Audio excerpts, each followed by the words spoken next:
Welcome to The Explainer. I'm so glad you're joining me today because we are setting off on a journey into a truly fascinating and honestly highly controversial corner of sports economics. We're going to perform a sort of academic autopsy. Today, we're looking at a 2025 study that attempted to tackle one of the most hotly debated topics in global sports, the massive financial divide in European football. But this isn't just a breakdown of sports data. It's actually a profound look at how academic research is constructed and sometimes how it completely and utterly falls apart. Okay, let's dive right into this.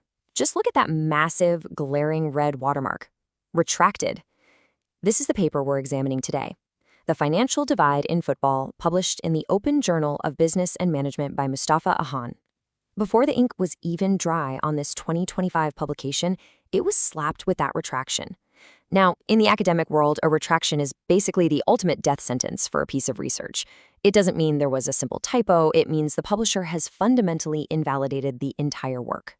But to really grasp why this retraction is such a big deal, we first need to understand what the paper was actually trying to say. We're going to objectively unpack the author's incredibly bold arguments regarding competitive balance, money, and power in European football. We'll look at the data they presented and the narratives they wove.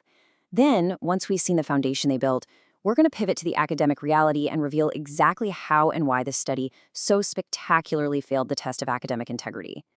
Section 1, the financial divide argument. And this brilliantly illustrates the core thesis of the paper, a growing polarization taking place right now, both on the pitch and in the bank accounts of European football clubs. Just think about these numbers pulled from UEFA Intelligence Center data. On one side, you've got elite clubs pulling in a staggering 26.8 billion euros in combined revenue in 2023 alone, accounting for 70% of all transfer spending. On the flip side, smaller clubs are just drowning in rising debt.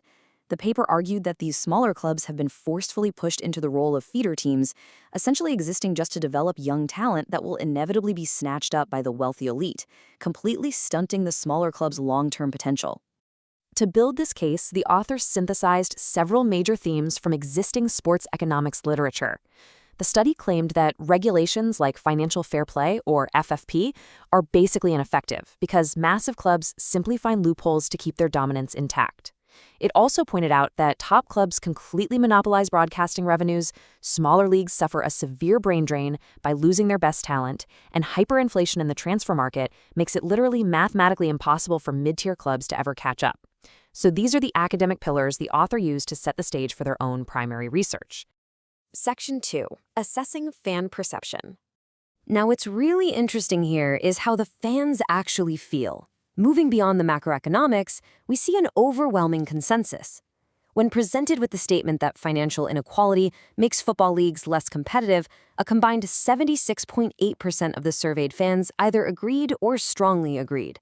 The author used these figures to argue that fans acutely feel the loss of competitive balance and, without a doubt, recognize money as the culprit. Building on that sentiment, a massive majority, 78.6%, agreed that clubs with higher budgets just generally perform better than lower budget teams. The author used this to argue that the modern football fan harbors absolutely zero illusions about the sport. They heavily agree that a club's wealth directly dictates its performance on the pitch. The romance of the underdog, at least according to this sample, is completely overshadowed by stark financial realism. But here's the real kicker. This is where the paper tied it back to the sustainability of the sport's entertainment value and why this should matter to literally anyone who watches the game. When asked if they would actually enjoy football more if the financial differences between clubs were smaller, over 71% of respondents said yes. The author argued this is a massive warning sign for league organizers. The current financial trajectory isn't just some boring accounting issue. It's actively eroding the emotional connection and enjoyment of the viewing audience. Section 3. The finance performance link. So after assessing those fan feelings, the paper attempted to mathematically prove the connection between money and league points. The author ran a regression analysis on a pretty tiny sample size of just 15 top clubs from the 2023-2024 season, trying to link their revenue to their final standing. They pointed to a Pearson correlation of 0.395 as proof of a positive relationship. But if you know your statistics, your eyes are probably jumping straight to that bottom row, the p-value. Sitting at 0.217, it is well above the standard 0.05 threshold for statistical significance. This basically means the results couldn't confidently rule out random chance. The paper essentially admitted that while there's a perceived trend, the specific model completely failed to robustly prove it. Let's move on and see how this builds, because despite those weak statistical links, the paper pressed on. It drew on previous AI-driven research to include this pretty stark quote: lower-tier clubs overspend relative to how they perform and generally get a lower return on investment. The argument here is twofold. Top clubs aren't just richer, they are supposedly way more efficient. Because smaller clubs are so desperate to compete, they make riskier, far less efficient spending decisions in the transfer market, effectively punishing themselves and widening that wealth gap even further. Section 4, why it was retracted. Okay, we've just walked through the paper's massive revenue gaps, the frustrated fans, and the statistical attempts to prove the imbalance. But now we have to pivot sharply to reality. Here it is in stark black and white. This is the official retraction notice from Scientific Research Publishing. This single document completely dismantled everything we just reviewed. When a publisher issues a notice like this, they are telling the global scientific community that the paper should not be cited, should absolutely not be trusted, and has fundamentally violated the basic rules of academic publishing. So the crucial point is, why? Why was it pulled? Well, the publisher listed a devastating series of ethical and legal breaches. First, the results were found to be overall invalid.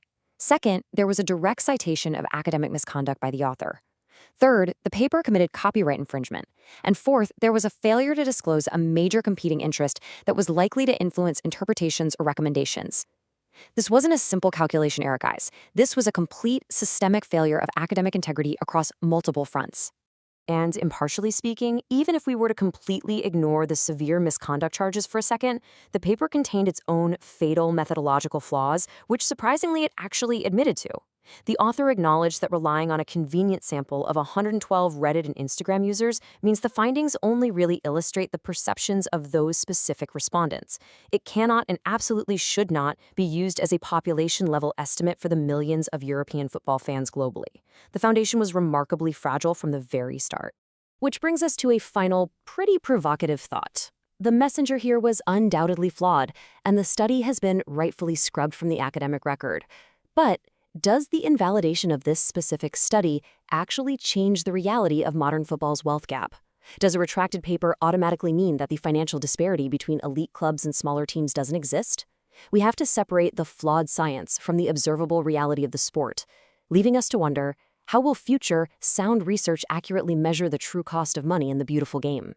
Thank you so much for joining me for this explainer. I really hope this autopsy gave you a deeper understanding of both sports economics and the rigorous demands of academic publishing.